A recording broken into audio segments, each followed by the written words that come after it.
교재 88페이지 제가 읽겠습니다. 8장 첫 부분에서 전도자는 왕 앞에서 조심할 것을 당부합니다. 권세자의 명령을 잘 지키고 왕에게 맞서지 말라고 충고합니다. 왕이 어떤 횡포를 부릴지 알 수 없고 사람을 억누른 일이 반드시 있습니다. 또한 이 세상에서는 의인이 받아야 할 상을 악인이 받고 악인이 받아야 할 벌을 의인이 받는 세상이기도 합니다. 인간의 죄성과 욕망으로 인해 이 세상은 이렇게 불합리하게 보이고 모순되어 보입니다. 하지만 하나님을 경외하며 먹고 마시고 즐겁게 살라고 권면합니다. 세상 돌아가는 것은 다 하나님이 하시는 일인데 사람이 그것을 다 이해하며 알 수는 없다는 것입니다. 전도서는 1장부터 12장까지 구성되어 있습니다. 이제 하나님 없이 내 인생의 주인이 나다 생각하는 인생은 헛된 인생이고, 지난주에 제가 설교했듯이 내가 일상의 모든 것이 하나님의 손에 있다, 하나님의 은혜다 하고 생각하고 살아가는 인생이 소중하고 보람된 인생이다. 이것이 전도서 전체 주제입니다. 그래서 이 주제를 잘 나타내기 위해서 전도서에 보면 두 가지 대조적인 그 인간의 유형이 등장합니다. 한쪽은 따라하시죠. 지혜자. 그 다음에 이쪽은 따라합시다. 우매자. 지혜자와 우매자. 그래서 여러분 특별히 7장부터 읽어보시면 중간중간에 지혜자는 이러이러하고 우매자는 이러이러하다. 이 표현이 계속 등장합니다. 그러니까 지혜자는 내 모든 먹고 마시고 수고하는 것이 하나님의 손에서 하나님의 은혜로 나오는 것이다. 그 은혜 감사하게 살아가는 사람이 지혜자고, 내가 수고하고 내가 먹고 내가 돈 벌고 내가 하고 그렇게 살아가는 인생은 우매자다. 그러면 우매자의 인생은 헛될 수밖에 없다. 왜? 아무리 모으고 아무리 누려도 결국 죽음으로 끝나기 때문에 그게 허무한 인생이다. 그래서 적은 것을 가져도 하나님 주신 거라고 고백하고 살아가는 인생이 헛되지 않은 인생, 행복한 인생이 될 수 있다. 그래서 이 지혜자와 우매자의 짝이 잘 드러납니다. 그래서 오늘 본문 8장에도 지혜자와 우매자의 짝이 잘 드러나지요. 그래서 첫 번째로 우리가 기도할 제목은 지혜자가 되게 하여 주소서 하는 기도가 우리에게 필요합니다.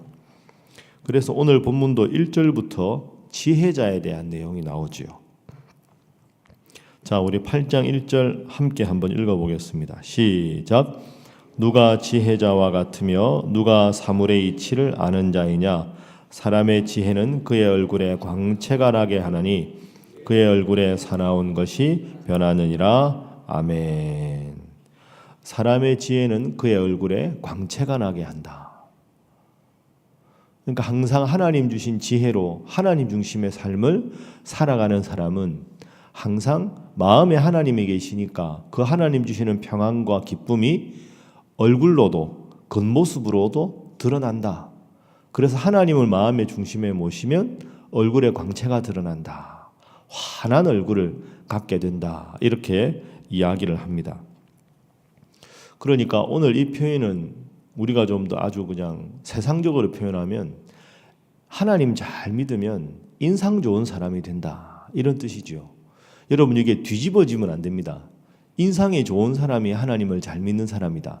그건 아닙니다. 날 때부터 인상 좋은 사람도 있고 하나님 안 믿어도 인상 좋은 사람이 있습니다. 그런데 마음에 하나님을 모시고 살아가면 여러분이 오랜만에 친구분을 만나거나 아니면 뭐 몇십 년 만에 동료를 만났을 때 여러분이 하나님을 믿지 않았을 때 여러분을 보다가 하나님을 믿고 나서 아니면 그 전에 하나님을 제대로 안 믿다가 하나님을 깊이 만나고 믿고 나서 여러분의 옆에 있는 분이 아유 인상이 변했어요. 어떻게 이렇게 환해졌어요? 이렇게 듣는 게 맞는 겁니다. 하나님을 잘 믿으면 하나님이 내 마음을 주장하시고 내 마음에 평안을 주시는데 그 평안이 겉으로 드러나야 그게 하나님 잘 믿는 사람 아니겠습니까? 수십 년 하나님을 믿어도 평생 하나님을 믿어도 딱 보면 왠지 부담스럽고 아주 예민해 보이고 그분한테는 말 한마디도 붙이기 힘들고, 그건 여러분 한번 잘 생각해 봐야 됩니다. 하나님을 잘 믿으면 믿을수록 더 미소가 많아지고, 하나님을 잘 믿으면 믿을수록 나도 모르게 마음이 평안해지고, 평안한 마음이 겉으로도 드러나고, 이게 하나님을 잘 믿는 겁니다. 새벽기도 나오신 분들은 다 인상이 좋으신 것 같아요. 매일 하나님 앞에 기도하고 삶을 시작하니까 그렇지 않겠습니까? 여러분 잘 생각하십시오. 인상이 좋다고 하나님 잘 믿는 거 아니지만, 하나님을 잘 믿으면 항상 늠름하고, 항상 평안해 보이고, 항상 얼굴에 수심이 없고. 왜? 죄짐 맡은 우리 구주 어찌 좋은 친구인지. 주께 사정 아뢰지 않아서 평안을 얻지 못하는데, 새벽마다 기도하는데 얼마나 하나님께서 여러분을 기뻐하시겠습니까? 오늘 1절 말씀을 귀중한 도전으로 삼으셔서 하나님 지혜자가 되게 하시고, 지혜자로 마음의 평안과 겉모습도 하나님 보시기에 아름답고 광채나는 인생 되게 하여 주옵소서. 기도하시는 여러분 모두가 될 수 있기를 바랍니다. 자, 두 번째 기도 제목은 지혜자가 얼굴만, 인상만 그런 게 아니라 지혜자답게 처신해야 되겠지요. 그래서 두 번째는 항상 지혜자로 살아가게 하소서. 그러니까 지혜자가 되게 하소서.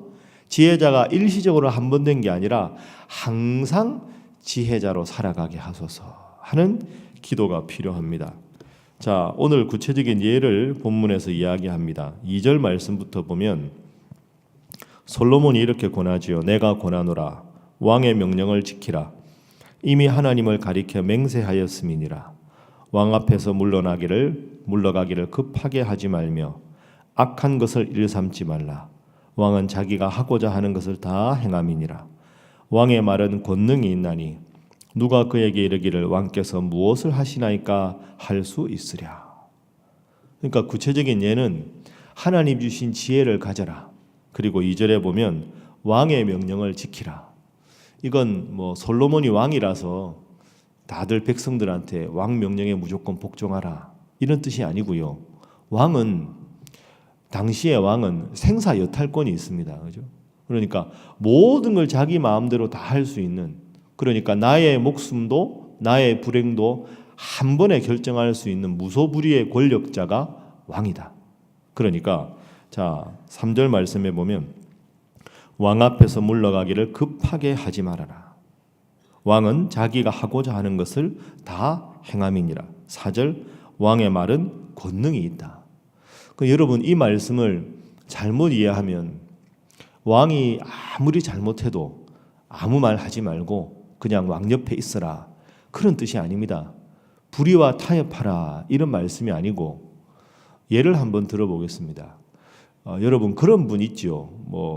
여러분 주위에도 아마 친구분들 중에 그런 분이 있을 텐데 너무 이 마음이 좀 급해가지고, 그리고 체질적으로 불의를 못 보는 사람이 있어가지고 조금만 하여튼 위에 사람이 잘못하는 걸 보면 바로 이야기하고 바로 쫓겨나고 바로 다른 곳에 가고 또 쫓겨나고 이런 분들이 있습니다. 여러분 그런 행동이 지혜로운 행동이 아닙니다. 불의와 타협하라는 게 아닙니다. 예를 한번 들어볼까요? 논어에 보면 3인행의 필유아사언 이런 문장이 있습니다. 3인행, 세 명이 걸어가는데 필, 반드시 필자, 유, 있다, 아사언, 언자는 거기 이런 뜻이거든요. 3인행에 세 사람이 길을 걸어가도 필유 아사언, 아사, 나의 선생이 그 중에 있다.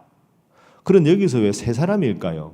두 사람이 걸어가는데 옆 사람이 내 선생님이다 이렇게 안 하고 세 사람이 걸어가는데 그 중에 내 선생이 있다. 이 말은 나를 제외하고 두 사람인데 두 사람 중에 한 사람은 내가 본받을 게 아주 많은 사람, 그 사람 모습을 보면서 나도 저렇게 말해야 되겠구나, 저렇게 대해야 되겠구나 하고 배우면 그 사람이 내 선생이 되는 겁니다.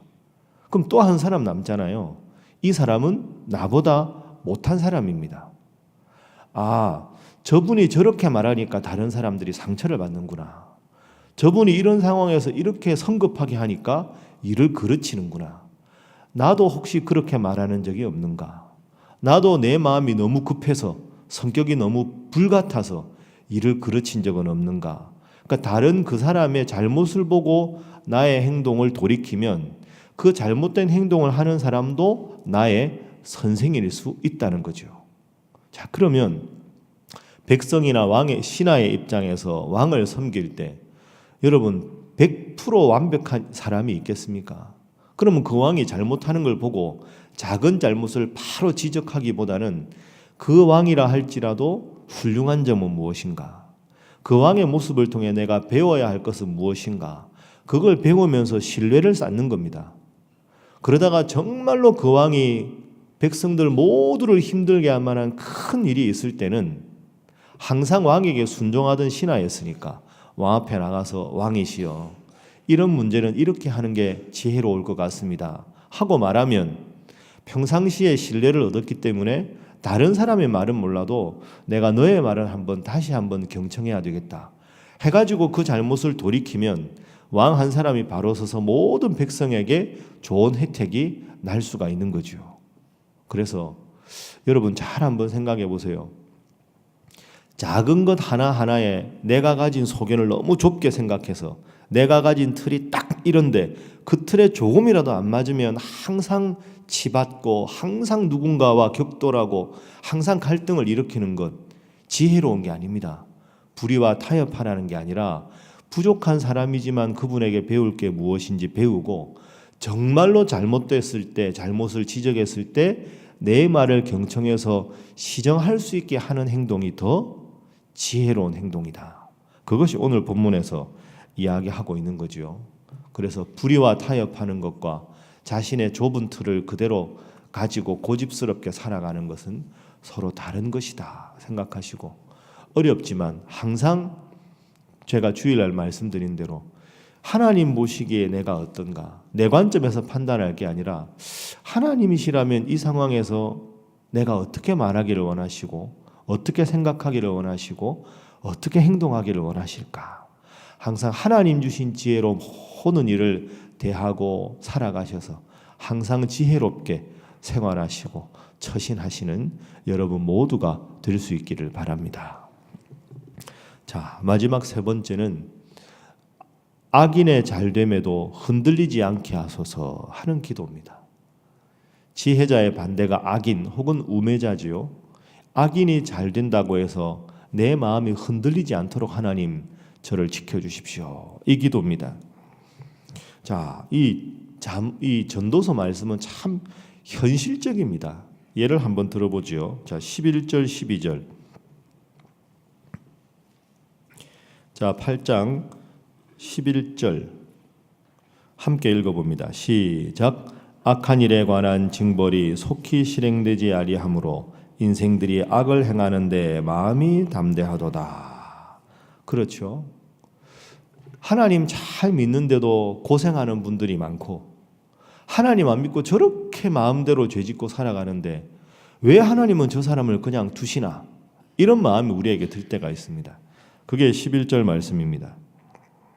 악한 일에 관한 징벌이 속히 실행되지 않기 때문에 인생들이 악을 행하는데 마음이 담대하다. 12절 죄인은 100번이나 악을 행하고도 장수한다.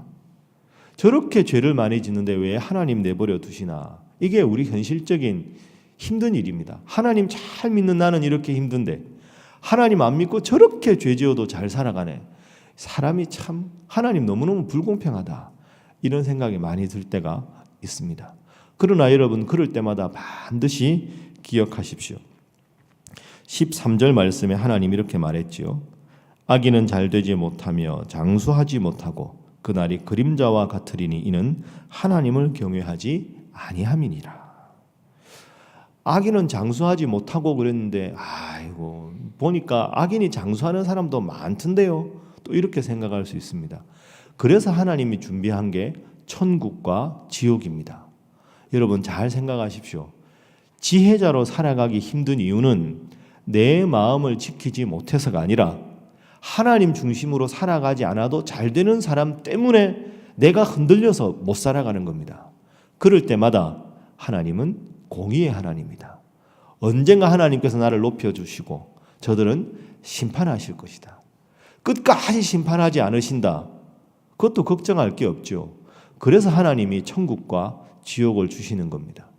혹시 주위에 이런 분들 있죠. 예수 믿는 사람들은 너무 이기적이다. 자기 혼자 천당 가려고 예수 믿고 예수 안 믿는 사람 다 지옥 간다고. 그렇게 이기적인 하나님이 어딨나 이렇게 생각하는데 여러분 천국은 그렇게 접근하는 게 아닙니다. 천국이라는 단어는 항상 공의의 하나님 이 연결을 시켜야 됩니다. 자, 악인이 죄 짓고 마음대로 살았는데 온갖 죄를 다 짓고 살았는데 죽을 때까지 평안했다. 그럼 어떻게 공의의 하나님입니까? 그래서 하나님께서 우리 인생이 하나님 보시기에는 짧은 거지만 유한한 우리가 보니 긴 인생 같으니 이 인생 속에서 하나님께서 하나님 안 믿고 살아도 마음껏 누리고 하나님 잘 믿고 살아도 너무 힘들고 어렵고 그것을 마지막에 하나님께서 심판하시는 것이 천국입니다. 그 천국이 있다라고 하는 것은 하나님께서 이 역사를 주관하신다는 가장 위대한 사건이 천국과 지옥입니다. 우리가 길어봐야 100년 사는 인생에서 누려봐야 얼마나 누리고 힘들어봐야 얼마나 힘들겠습니까? 그러나 저 영원한 천국에서 이 세상에서 힘들고 어려워도 하나님 지혜 붙잡고 하나님 뜻대로 살아가는 자에게 영원한 기쁨으로 주신 곳이 천국인 줄로 믿습니다. 그래서 여러분 오늘 말씀의 핵심은 이렇습니다. 다른 사람 몰라도 마음에 하나님을 중심에 모시고 지혜자가 되라. 그리고 지혜자답게 처신하라. 지혜자답게 살아가는데 악인의 잘됨에 요동하지 말고 공의의 하나님, 심판하시는 하나님, 저 영원한 천국을 나를 위해 준비하신 하나님, 그 하나님 믿고 살아가라. 이것이 교훈입니다. 오늘 하루 살아갈 때도 세상에 있으나 세상에 속하지 않은 자로 겸손하게 그러나 당당하게 하나님 주신 지혜로 하나님 잘 믿고 살아가는 모든 성도들 되시기를 주님 이름으로 축복합니다. 함께 기도하겠습니다. 하나님 지혜자가 되게 하시고 지혜자답게 살아가게 하시고 악인의 잘 되는 것으로 흔들리지 않고 오직 하나님을 중심에 두고 인생 살아가는 저희들 되게 하여 주옵소서. 기도하시고 여러분 각자를 위해서 가정을 위해서 교회를 위해서 또 평창올림픽이 잘 진행되고 평화통일의 물꼬가 열릴 수 있도록 우리 다 함께 주님 앞에 기도하겠습니다. 주여 믿습니다.